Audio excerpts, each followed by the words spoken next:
Hey, it's Jordan. Delighted to be joined by Sean.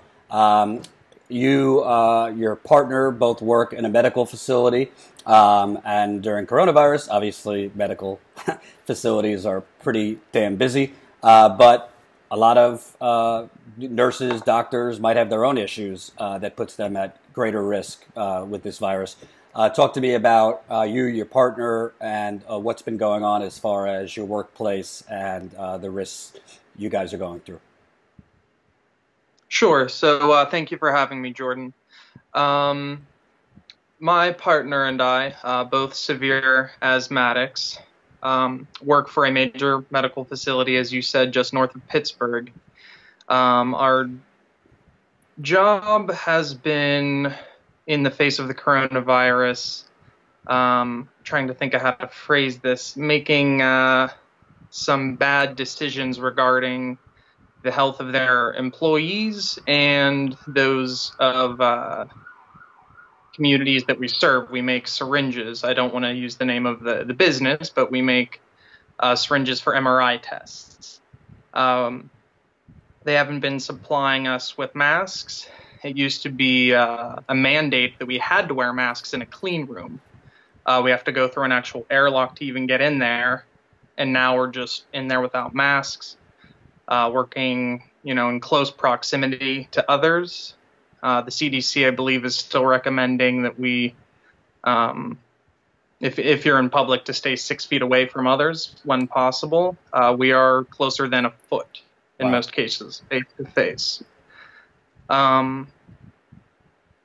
They are allowing most of the office workers to work from home, while anyone in manufacturing clearly has to be there.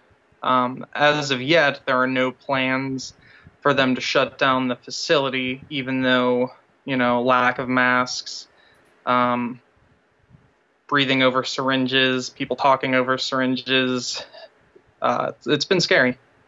And I assume if you said the people who are part of manufacturing have to work in the office, they're not exactly, are they taking, your bosses taking, proper precautions, like only X amount of people allowed per area, you have to, making sure you're a safe distance from each other, or is it kind of just like, kind of a shit show? They have taken some precautions, thankfully. They have started scanning people's temperatures before they come into the building. That has been one thing that has supposedly been helping. And again, they are allowing the office workers to stay home as much as their position permits them. Which helps, but at the same time, you could be asymptomatic without a fever currently. And still have it. Yeah. And that's a good point. I think something important to mention is that as of the last day that I was there, now again, I'm using vacation, as my significant other and I are both high risk, being asthmatics to the COVID-19 virus, is that the company's policy right now is, if you are feeling sick, come in. If they are suggesting if you have a temperature and respiratory issues, the and is important, to stay home. If you have a fever, or if you have respiratory issues or feeling sick, they want you to come in anyway. Even if you have a fever? Yes. Now, they are scanning for the temperatures again. So, if they feel it's too high, they will ask you to go see a doctor. Mm-hmm. But it's changed how high the temperature is allowed to be. Because this, from the research I've done, it could start out low, 99, and within a day or two, you're up to 102. So they might be deciding, oh, well, it's a 99, we could let him or her in, without knowing, well, you have it, and that fever is going to be up in a day or two. Right. Currently, it is the temperature they're going with is 100.1 degrees. If it's anything below that, you're working. less than a foot away from another human's face, and perhaps 2 feet at best above open syringes. And Open. and I assume this is America, so you probably have a week, week and a half, 2 weeks vacation at the most to use. I don't want to get into all the specifics just to break it down, but we have about, I think, 6 days. Right. So Mhm. after that, if you don't want to go in because you and your partner are at high risk, uh, is there paid sick leave, or you're kind of out of luck unless the government does something?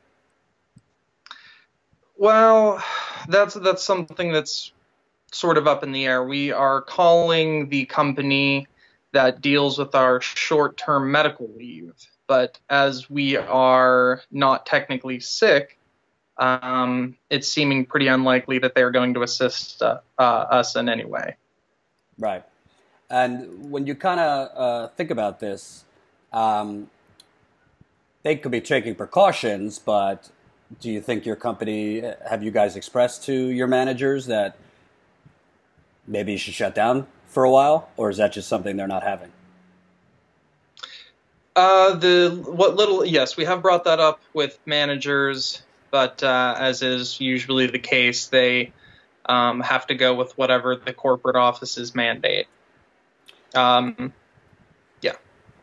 AKA profits, and you know, roll the dice, hope everything, hope everyone stays healthy. Not just your office, but many offices around the country. Of course, yeah. Hmm.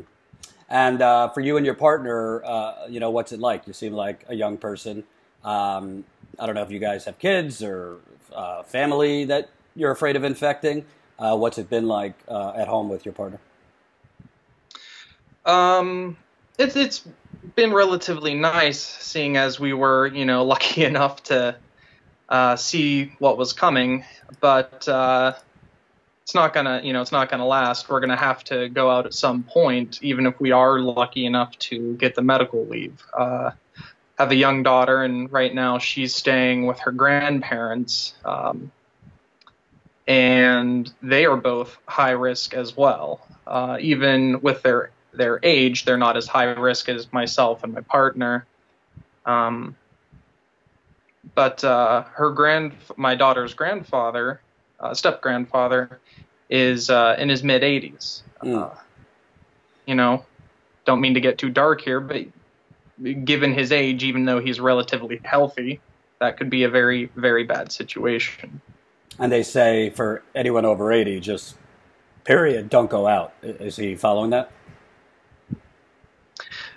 He's still going to work, as far as I know, Mm-hmm. unless things have changed since I last spoke to him. But as far as I know, he's still going out. He works as a security guard on an oil field. Oh, Jesus. So you got oil there, too. Oh, yeah, yeah. Tell me just last thoughts, because it seems to me what's going on now, in addition to the urgent aspect of it, it's also showing some big picture things. I think people are starting to realize, maybe that aren't political diehards, like, wow, it's kind of messed up that we don't have paid sick leave, that we don't have basic benefits, that if in a pandemic like this, you would be protected. Not that anybody wishes this to continue, but what do you think about the holes that are being kind of exposed in our system? Do you think that more people might wake up and start calling for these temporary measures for more permanence to some of them? Well, I've seen it said a lot recently that everyone's a socialist in a disaster, and that seems to have at least some level of truth. I mean, the Republican Party is somehow now proposing measures to the left of a lot of the Democrats. I'm sure you've seen Kamala Harris's plan for up to $500, and Mitt Romney is saying at least a one-time payment of $1,000. I don't think either of those measures are anywhere near enough, but I mean, it's getting people talking. People are more aware of certain issues. A lot of the ideas that more leftist candidates, say Bernie Sanders, for instance, are starting to seem a lot less quote unquote radical to the public now that they see that there is probably a need for socialized healthcare as opposed to, private companies ruining our health for the sake of profit. I mean, their entire business is to tell us, no, we're not going to take care of you. Right. And I think people are starting to wake up to that. I hope that trend continues. And I also think because America, Italy is a little different than America. The society is a lot more leisurely. I don't want to say Italians don't work hard, but they got they have long lunch breaks. You could go home, that kind of thing. But they did not lock down the country early enough, and it is out of control in Italy. And we, frankly, I'm not a big government takeover type of person. I'm pretty left, but without locking down the country, we might, in 2-3 weeks, have the same or worse numbers in Italy. I spoke with someone earlier that is not someone who dramatizes things and thinks because we are not actively locking down, meaning your employer doesn't have a choice. You have to be home. That we could see those numbers spike. And it seems to me it's mostly for capitalists, for capitalism.